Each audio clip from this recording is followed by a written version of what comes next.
So we are reading Far Journeys by Robert Monroe. We are on chapter 6, page number 63 of the book and page number 37 of the PDF.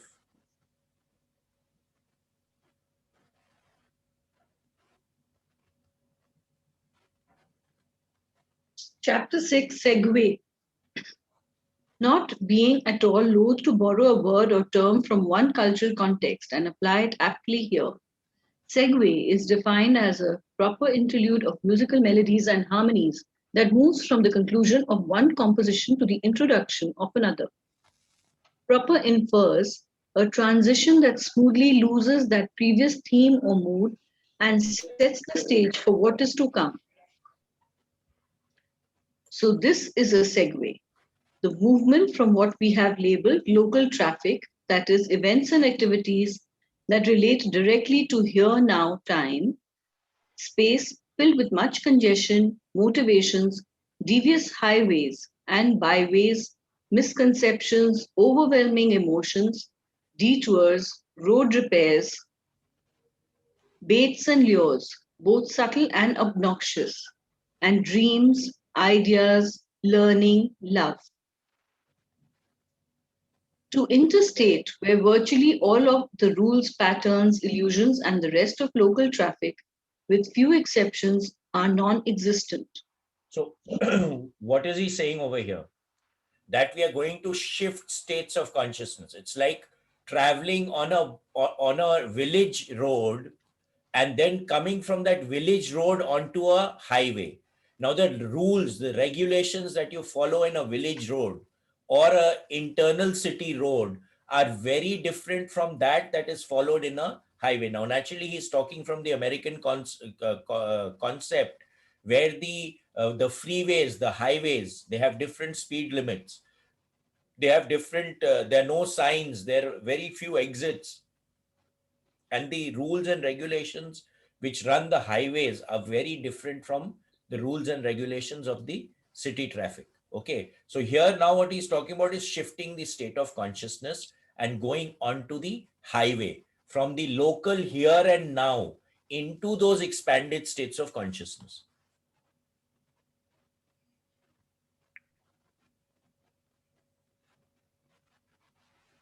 To begin the segue, here is the mix of premises and conclusions we had reached by mid 1984. Number one, all humans move into the out of body state during sleep. Going, falling, dropping asleep is simply a process of moving out of phase with physical time space. As the event takes place, the various stages of sleep are readily interpreted if viewed from this perspective. Thus, deep or delta sleep represents the point where consciousness is completely detached from physical reality and the physical body is operating on an autonomic basis with pre programmed alert and alarm systems to recall consciousness if needed. The fact that most human consciousness do not or cannot recall or remember these nightly excursions is insufficient proof that they do not take place. A night of ODing on booze can provide the same degree of amnesia. Okay, so what is being said over here? That every one of us go out of body during deep sleep. Now, there are various stages of sleep. There are various kinds of sleep. Now, when we are consciously aware and we are talking to each other, there has to be beta frequencies in our brainwave pattern.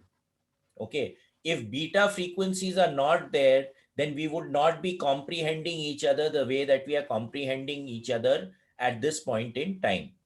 Now, once you're going into delta sleep, which is a deep sleep, you lose conscious awareness of your physical body, right? You're not in deep sleep, you're really not aware of your physical body, but something is running the system, which could be the central nervous system or the autonomic nervous system, which is running the systems of the body. In fact, these two systems run the body even when we are awake, right? because we are not really consciously aware of most of what is happening in our body.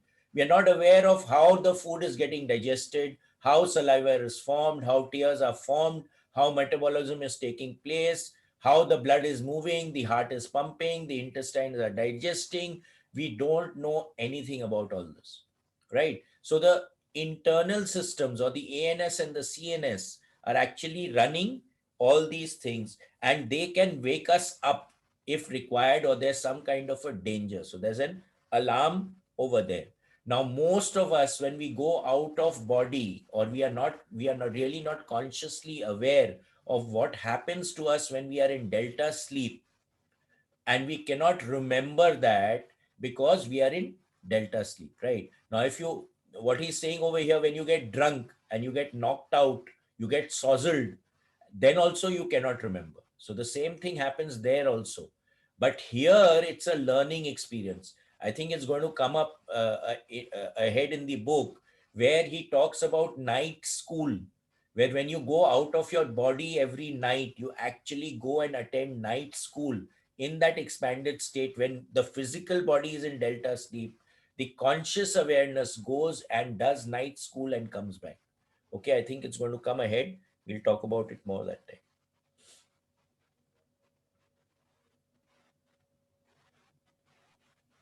Number two, a form of dynamic energy yet to be identified and measured by mainstream human civilization is present in all carbon based organic life.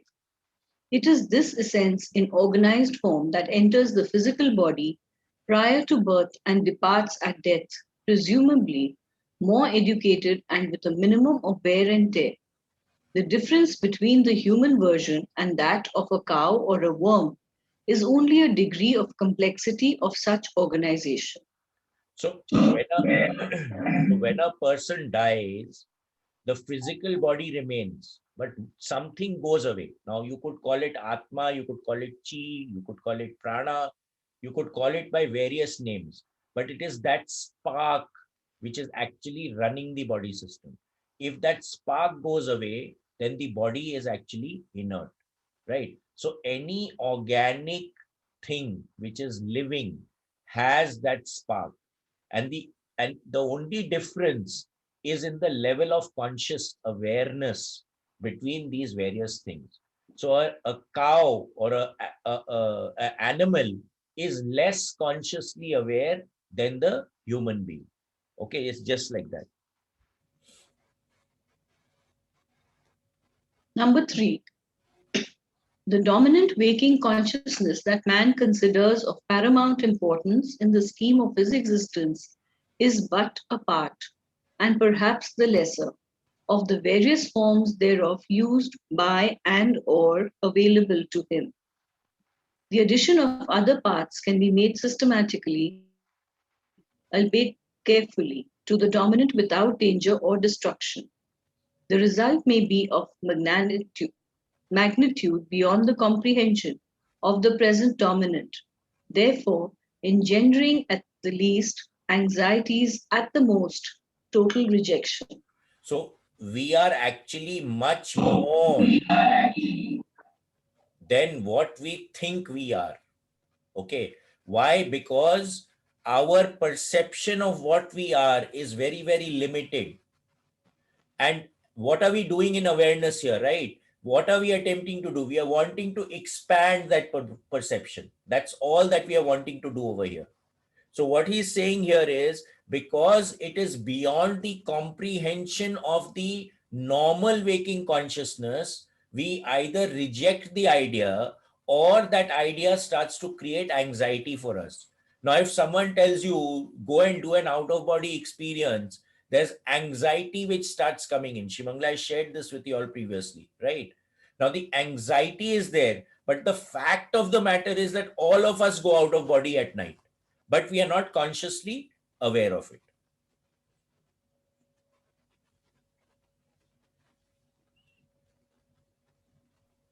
Number four, human consciousness is but a manifestation of a system generated under two. As a vibrational pattern, multi layered and of many interacting and resonating frequencies, It responds to and acts upon like patterns from external sources. The key to greater utilization, thus, may be the creation and application of external vibration at appropriate resonating frequencies so as to enhance a desired or needed specific. So again, I keep this using this example. If I throw a pebble into a pond, the ripples will form, right? The ripples will form, it will hit the edge and come back. It will hit the edge from the other side and come back. There'll be contrast and contracting between the ripples, and amazing amount of designs will get formed. Now, each and every design that is getting formed represents a specific frequency. Everything around us has a specific resonating or resonant frequency. Now, every state of consciousness also has a specific resonating frequency. For example, when he mentions over here that you're going to delta sleep, then delta sleep, when the brainwave patterns going to delta is a frequency of between zero point 0.5 hertz to 4 hertz. Now, if I want to go into delta sleep, then my brain needs to start resonating at the frequency of zero point 0.5 hertz to 4 hertz. Otherwise, I will not go into delta sleep. So over here, he says that to get greater utilization, thus may be the creation and application of external vibrations at appropriate resonant frequencies can enhance the desired or the specific state of consciousness that we want to go to. And that is exactly what HemiSync uses, that we use in the programs to take you to that desired and specific uh, state of consciousness. And you hit it, boom, like that. Why? Because the frequencies are being generated to take you into that particular state of consciousness.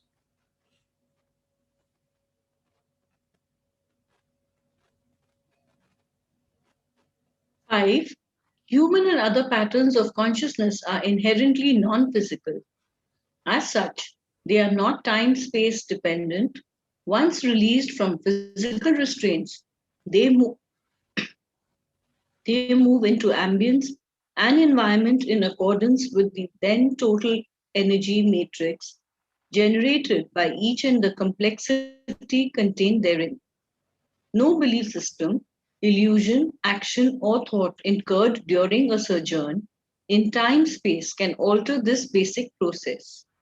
In short, like it or not, you're going to continue to do and be after you can no longer hang in there physically. There is no rest, not only for the wicked, but for everyone else. So, what is he saying over here? That spark is not affected by what is happening in this 3D time space reality that we are experiencing. Yes, it is learning from that experience, but it is not dependent on this experience. So like in the Gita talks, we are hearing constantly that the Lord, or that power that is there, is the Aadhar. It's the basis on which everything is existing. So it is saying exactly the same thing over here, that over here, he says, once released from physical restraints, they move into an ambience and environment in accordance with the then total energy matrix generated by each one of them. Right? So they go into their own matrix. And then he says, no belief system, illusion, action, or thought incurred during the sojourn in time space can alter this basic process.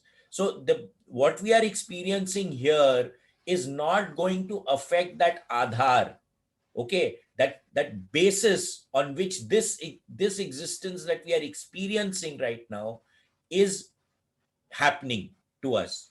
But when we exit this time space reality, we will again go back into that particular reality that we actually come from.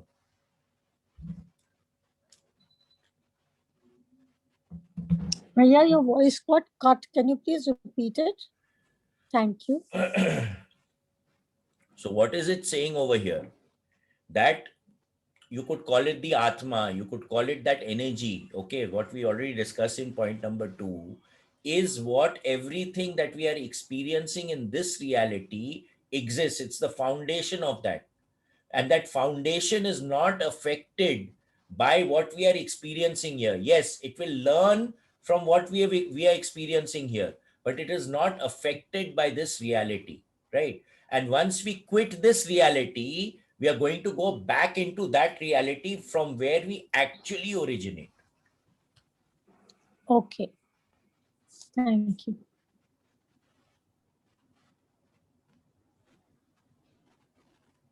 In the awe-inspiring cloud of cosmology that has emanated from the explorers and their contacts, almost unnoticed is an underlying mosaic of action that becomes an astounding potential when examined separately.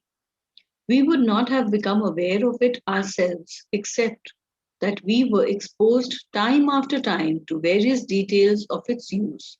So, what is he saying here? The explorers were going into these expanded states of consciousness, and the experiences were repeating over and over again. And all the explorers, or they were having similar experiences. Now, and they were not maybe even exchanging notes. Now, if something keeps happening over and over again, then you tend to start understanding. Like today, how is research conducted, right? If how do they find that a medicine is effective? They will have to do testing, they will have to do trials and see whether it is effective or not. And then when they get the same constant result over and over again, only then they can say that yes, this medicine is effective. So in the same way of consciousness exploration, if everyone is getting the similar or the same kind of results using certain technologies or certain processes, then they can say that yes, this thing works, and this technology or this frequency is going to take you into this level of particular consciousness.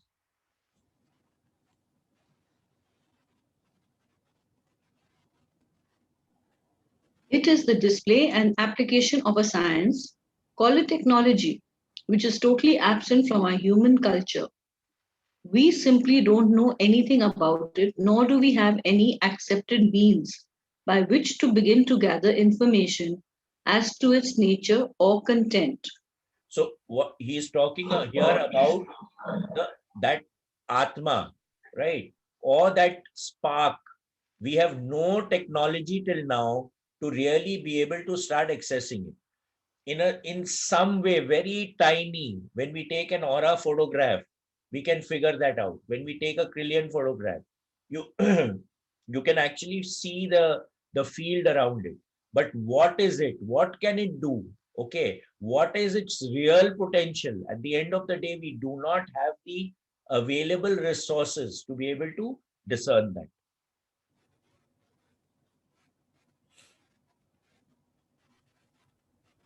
Here is a series of excerpts from different explorer sessions. They are even more startling when the actual report is heard, taken out of context, just as we are doing here.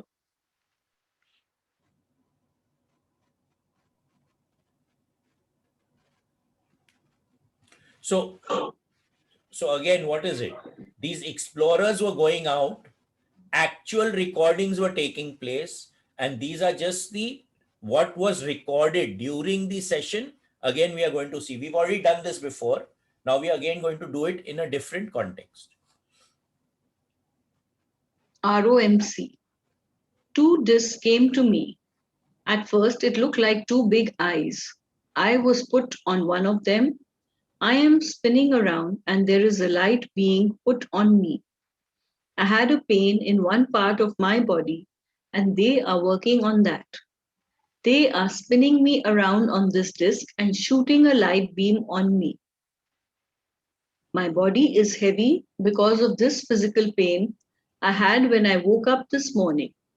I feel sluggish today and not as clear as before. So they are trying to help me. I say they. I feel there is someone there, but it looks like two discs and a light. I was put on one disc and I don't know what happened to the other disc. I am still lying on one disc. It is getting more light. There is light all over my body. I think the light is coming from the other disc, which is up over me. It is as if I am between two energy discs.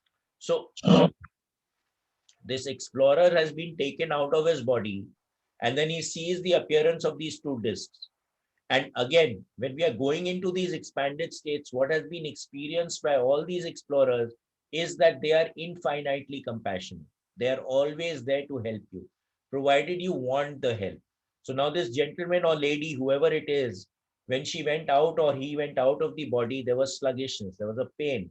So their discs are attempting to heal that pain. So when we go into these expanded states, a lot of healing takes place. And this is something that we've seen over and over again. If you're having a pain, to manage your pain, you shift your state of consciousness into F10 or into F12, and you'll find that you'll be able to manage your pain better. Or when you come back into normal C1 consciousness, your pain has automatically disappeared. So some kind of a healing takes place in the expanded states. Monitor, ask who they are.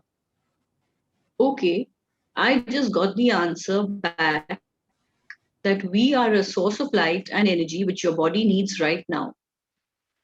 Monitor, do you feel any results from the energy? At first, I was feeling out of it, but I am starting to feel a little more consciously energized. Monitor, report when you have any change. So basically, the frequency which was required to heal the explorer, that frequency has manifested around him.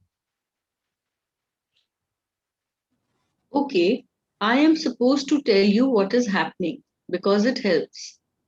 I keep sort of sniffing a little bit, and I get the feeling that it is going to help lift the vibration with my voice to keep on the level. I went onto that disc that I had gone on before, and I felt like it was twirling around very rapidly. It is sort of a balance and energy balancing. And then I sensed from the center with this light beam that was sort of centering down on me. Then they were working on an area of my body that shows up dark.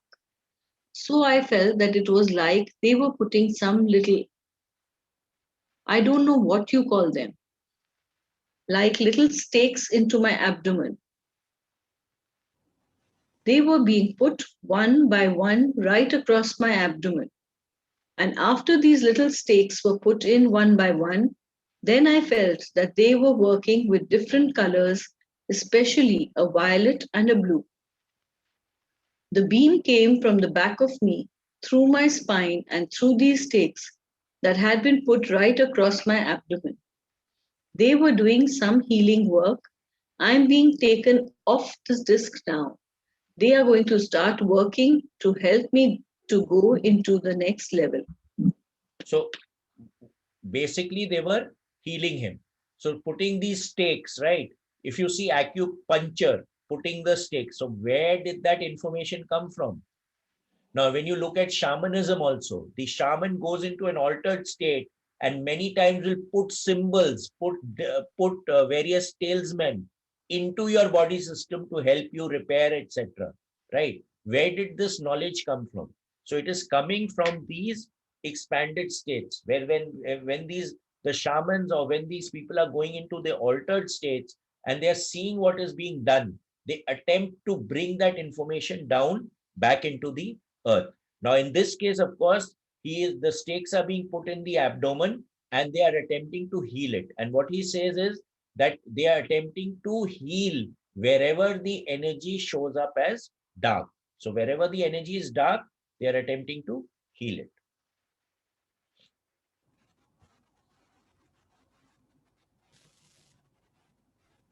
MJL. When I go up, I have to leave that energy ball back down with my body. What I'm supposed to do is put the energy ball right down my spine, and when I take off, I will try it on, and this will keep protection on my physical body. And I feel then that they are saying, then at that point, they will be able to talk through me and work through me, and I will feel completely comfortable and that I am in control, that I had left my energy ball, which I have been working with as part of me, that I will have that there in my body to keep the protection. and also that I'm going to be out exploring other things and they will be able to talk through my vocal cords. So those who have done the excursion, energy ball, right? Reball. So what they are saying is you put the reball on yourself, on your physical body, to protect your physical body, so that your body is not affected when your actual conscious awareness is going out to explore these higher states of consciousness. So basically, the energy ball, and then he also says in the last paragraph, he said making the sounds. He was talking about resonant tuning, and over here he says putting the reball, or putting the ball around me to protect me when I'm going out to explore other things. It also allows them to get a conduit into yourself, so that they can use the physical apparatus in the body to communicate. So how are these explorers communicating? Many times the entities are communicating through the body of the explorer. They use the vocal cords of the explorer to talk to the monitor.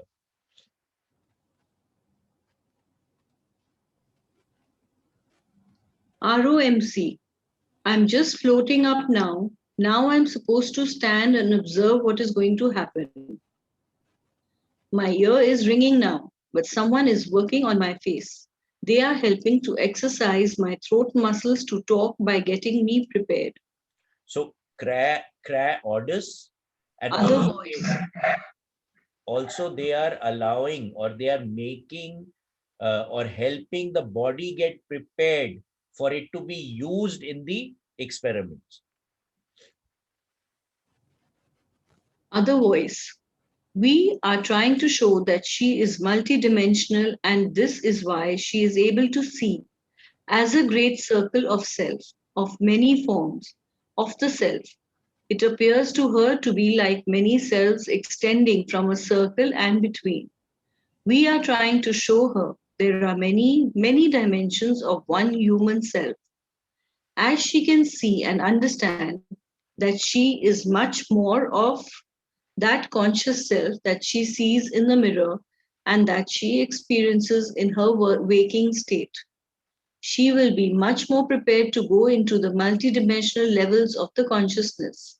And this is why we are working on various levels and not only the visual. This is very important to work on the visual, but also we are working with the other senses as well. So when we go into expanded states, all the sensory perceptions start to get enhanced. So you have Crarodis, CAD Sentinel, your kinesthetic responses get activated. The sense of smell, the sense of taste, the sense of the auditory abilities, everything starts to get enhanced when we are going into these expanded states.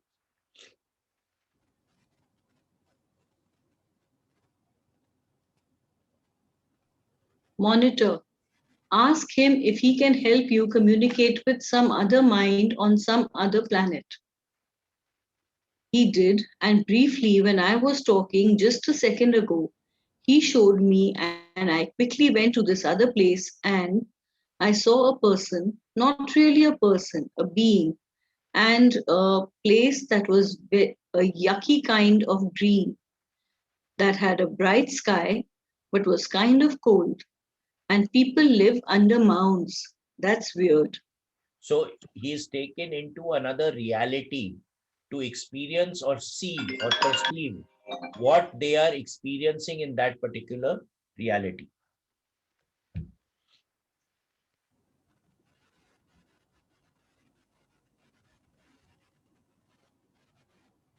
PC.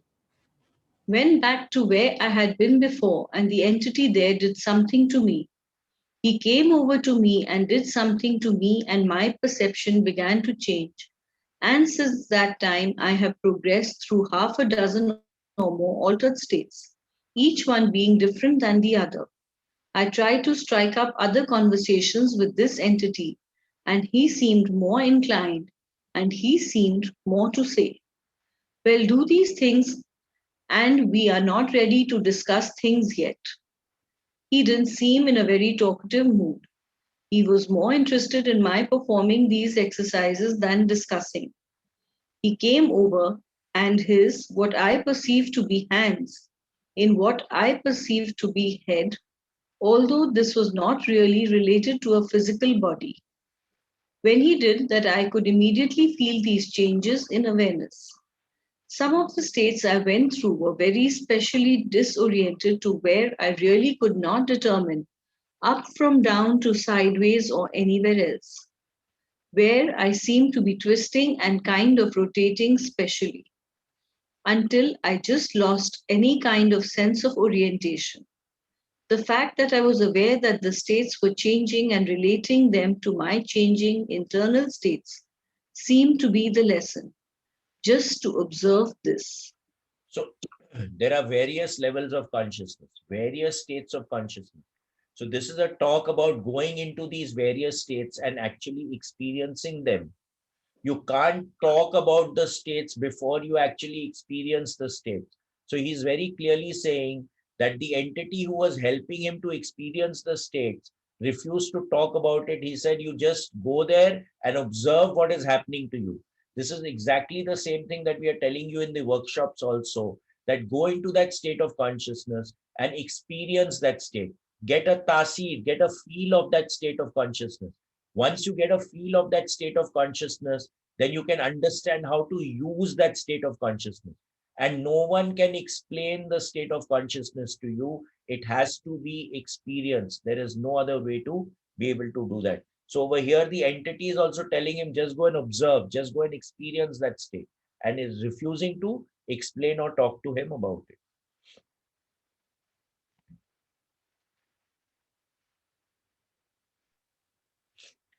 JCA. I have just experienced being sucked into a long tube and pushed the other way. I'm like in a cocoon. My hands feel they are clasped up tight. Remember doing that before. Feels kind of neat. Now I'm standing on my head. Now on my side, darkness. But now I'm floating, but I'm in something. I feel someone looking at me, watching over me. Several people rode watching over me. They are looking down, but they came to see me. No figure, just communication, just his presence. I can see where we are going, or can I see the rest, or can they come here? He said no, they want to watch me. They want to watch me in this limbo. Now they are all circled around, bending over, and now they are touching me. But I didn't see them, feel them. They are nice, warm, friendly folk, friendly hands, but they were hands leading me someplace. Their presence was all around me, leading me someplace. He, it cares about me. The first thing that came is that we are part of one another, but we are kind of lost in communicating with one another. It's there on the tip, but it's not out in the open. The white presence is trying to help us or pushing me. It's kind of a transparent feeling me. You're going to laugh at this. I've been practicing going in and out of this tunnel, back down and up there. They thought it was kind of important to practice that. So I've been zooming up and zooming down. My body looks like, through a telescope the long way, and you kind of zoom in and then you zoom out. A hug, and I said, I'll see you later. So again, when we are going, I mentioned this last time also, when we are going into these other states of consciousness, staircases, doors, tunnels, these are very, very important because they can act like wormholes to shift you into an altered state or another state of consciousness. So what are they doing in this experience is that they are making him practice going up and down the tunnel so that he gets used to using the particular tunnel. And they're over there, they're observing. So there's a group of people who are observing what he is doing because they also want to learn. Like today, whenever we are doing any kind of experiment in let's say the biology class, what is happening? We want to observe what the experiment is going on. Or if we put two chemicals together and we want to observe what is the chemical reaction. In the same way, entities of a higher state of consciousness are constantly observing what is happening in the experiments that are going on, right? As I said, this is a classroom. We are here for a learning experience. So whatever we are learning, they are also learning from our experience, right? So that is the game that is being played over here.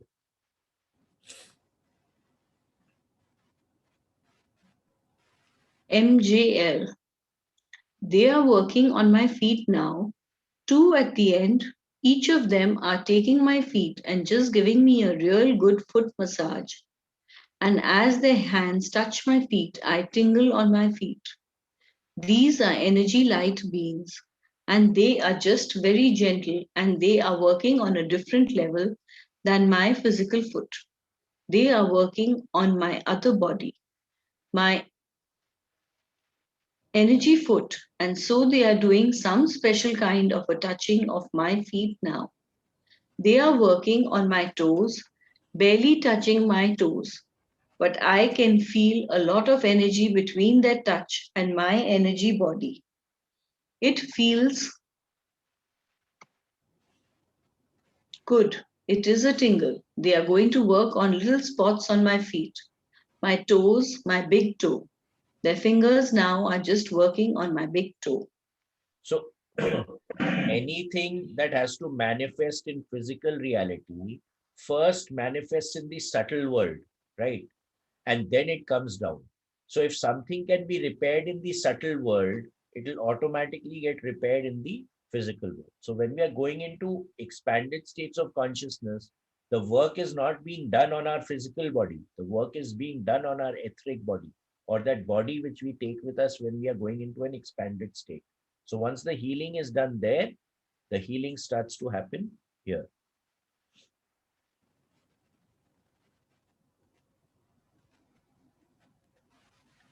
If one cuts through the purely subjective reporting, even with this small sample, much becomes apparent. Notice how easily any potential anxieties or fears are overcome by simply a pattern of radiation emanating from strangers. If you were feeling your way along in an environment new to you, would you accept so eagerly the appearance of an unknown being? So The color what is it patterns. what is it saying over here, right?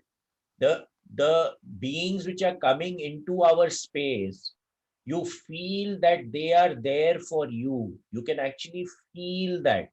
Okay, that is why there's a lot of acceptance. Once you open yourself up, there's a lot of acceptance to the support that these beings who are coming into our system, that it automatically naturally starts to happen.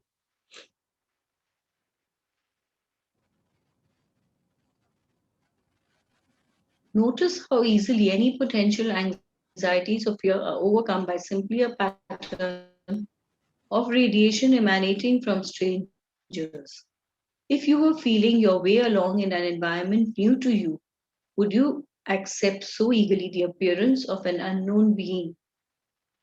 The color patterns. Our explorers interpret them as visual patterns of light. This is the best that they can do to report the presence of some unknown type of radiation. Purple, blue, and green light will not create this effect on the human. With our sophisticated knowledge of light, fire, frequencies, and our use of them, we would long ago have observed such effects. So The use of what the appears to be so specific Mangala, one devices. second.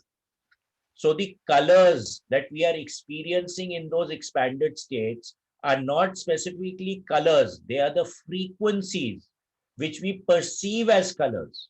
Okay, because just the colored light would not create the effect that those colors, lights which we are experiencing in that expanded state do to us.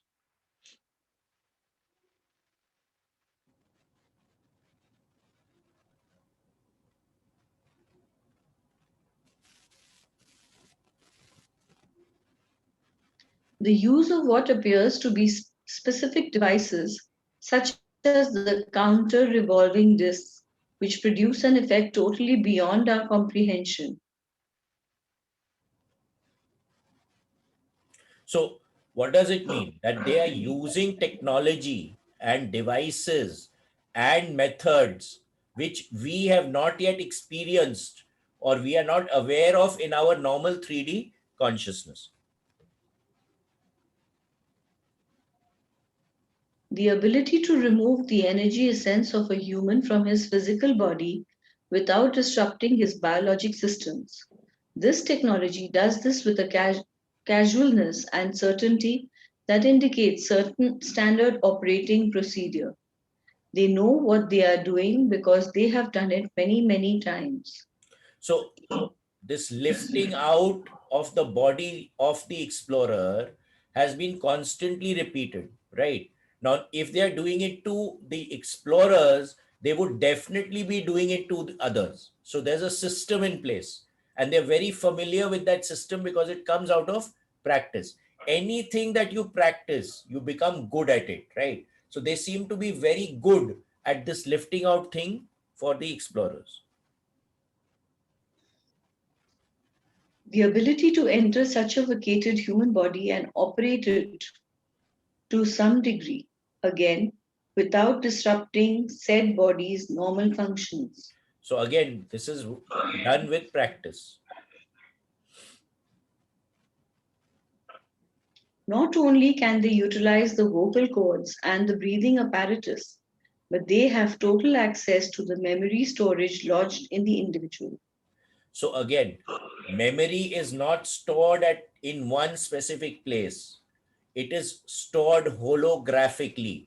So when an entity or being is operating at a higher state of consciousness, they tend to automatically, due to the holographic nature of memory, have access to it. We've seen this in the fringe Yeah, we saw this many in the times, fringe. right? Absolutely. We saw how the conscious awareness was still there and it could be taken out and experienced. That guy, that the agent who had Yeah. died, how Olivia could go into his state of consciousness because it was actually existing in Yeah, that expanded state. yeah. Bhaiya, you must see behind her eyes. It's really eerie. They are Okay, switching. Yeah. Let's hold that. Okay, sorry. Apologies.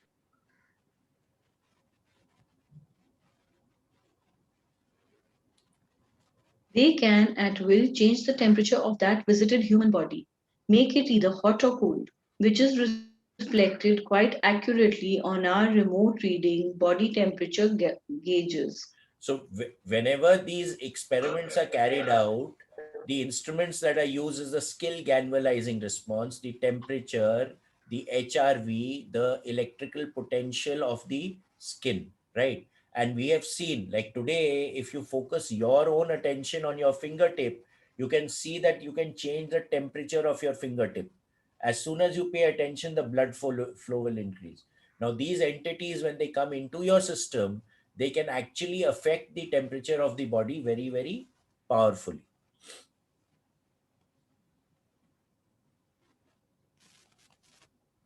The ability to move that extracted human essence, once taken from the body to various other sites, realities, and return, all under perfect control and what seems to be absolute safety.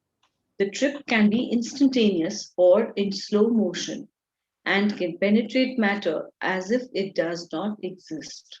So when you go out of body, you can be in different realities in an instant, and you can walk through walls because they don't exist, right? You have the ability to penetrate through walls, and the system, of course, is totally safe. Although this technology does not seem to have the ability to directly affect matter by some method not visible, it can create changes in matter. In other words, there is no evidence that it can produce matter. That is not to say that it cannot. It simply has not as yet. But it can affect an energy structure, which in turn connects to our neurological system, which in turn affects the physical structure. So what is happening? Today, if I want to construct a house, first I have to think of a house. So it's in the subtle, right? Then I have to visualize it, and then I have to go to an architect to make a drawing, then to a contractor, and then it comes into physical manifestation. So now over here, what these guys have access to is the thought or the blueprint. So if they effect a change in the blueprint, the physical matter is automatically affected. Although they may not be able to directly affect the physical matter, but if they change the blueprint, it automatically affects the physical matter. Perceiving our thoughts, as flickering as they are, is absurdly easy for this technology, but for the most part, they apparently don't find it worth doing. So again, when we are going into these higher states, it's very, because most of the communication in these higher states is non-verbal. There's a sense of knowing, right? So they know, they have access, because again, we are living in a holographic universe. So nothing is hidden, everything is known, right? Now, once they know it, there's no point in knowing it. If you know it, what's the point of knowing it? Because you already know it, right? So it's a paradox. Now, having said that, if they know something, why do they need to be interested in your thoughts? Because they already know it. Also, when you look at our own consciousness, what is the importance of the thoughts that we have? Most of the time, what we are thinking is all bullshit. It is not necessary only. And we are keeping on thinking unnecessary stuff. So what do we need to actually think? There was something with Nagaji talked about Meda, right? That information which is already there, when you need it, you should have access to it. It should come up on its own, rather than having a storehouse of knowledge but not being able to access it at the right time. What's the point of that knowledge? So it's very important that they're not really interested in your thoughts because they already know it. And when they need to know something, they will know it. It will come into their conscious awareness. Time and space become our phenomena. This technology understands them from a viewpoint about which we can only speculate. Even the best of such speculations do not begin to cover the nuances implicit in their approach to the vital conditions under which we exist. So again, time and space, time and space as we know it is not applicable to them, right? And the kind of situation or the scenario that they exist in is actually beyond our comprehension. So there's no point in attempting to comprehend something that is beyond our comprehension. We need to work on ourselves to expand our perception. Only then can we comprehend what they are experiencing at those levels of consciousness. The entire history of humankind and Earth is available to them in the most minute detail if needed. Where and how such information is stored and retrieved is a part of such technology, a seeming unimportant part. Implied also in such information storage is data on the entire physical universe, if there were any reason to require such detail. So again, they exist in a holographic universe. We also exist in a holographic universe where nothing is hidden, right? It's a fallacy, let me tell you, that you can hide anything. If a person has the conscious awareness, they can figure out anything about you. There is nothing hidden. There is no facade that can stop anyone penetrating what you are. You cannot hide anything because every information is available.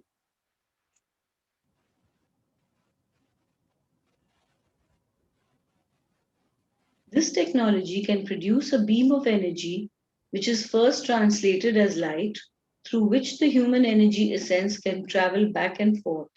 Information can flow, and the operators of such technology can enter time, space, earth environments. Once properly perceived, they can endow the human mind with the ability to create or enhance such a beam of energy. Right. So what is this? Ultimately, what has been noticed is that everything is light. And if we can connect to those frequencies of light, we can actually start to manipulate them. So you have these many sadhus and all that who can, manifest something out of the air, and they can give you.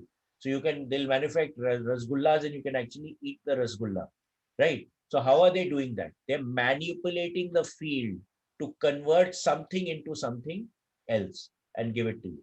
So if I can generate that ability and connect to that energy, I can start to manipulate it. It's like in the computer programs, you have the front level, and then you have the code which is at the back. You cannot change the front unless you know how to change the coding. So someone who knows the coding can only change the front level. So this energy, what they are talking about here, is like the coding. If I can change the coding, I can change the perception of reality. Everything can be shifted. Should we stop here? Just finish this till the next step. These observations are based on several hundred encounters with such technology. With our limited contact, the implication is certainly there that we have learned so little about so much. Our attempts to learn more in a specific sense have been severely hampered by the knowledge and experience of the explorer through which the information is being translated. Also, there is a polite inference in the response to our queries that we would not be able to understand it in any event. It So, does not take so much. what is happening over here, right? The explorers are going out there, but they also have a perception, right? How much can they perceive? What is their life experience? Because many times they may be perceiving something which is totally out of their conscious perception. So how are they going to explain it? And in any case, even when we ask a question, the answer can come back that it is beyond your comprehension. So you're not going to be able to perceive it.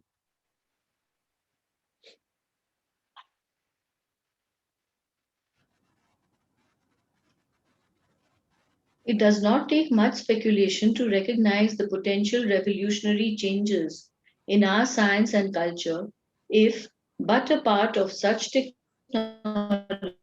were actively introduced and applied in the months and years. Any serious consideration of all of the above hinges on one question. How valid is the entire project? To this end, responsible parties who wish to replicate such experiments are welcomed. So Robert Monroe Who are the always, beings who one know and second, use this technology? Shiva. So Robert Monroe was always one for experimentation, right?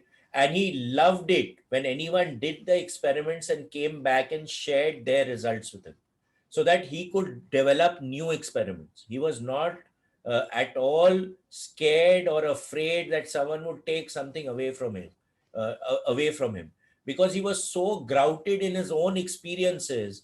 There was no doubt in his mind that this stuff that he was experiencing was real. But how to bring it down so that everyone could experience it was another matter. So the more people worked on that stuff, the better it was for the entire process to grow. I think we can stop here now.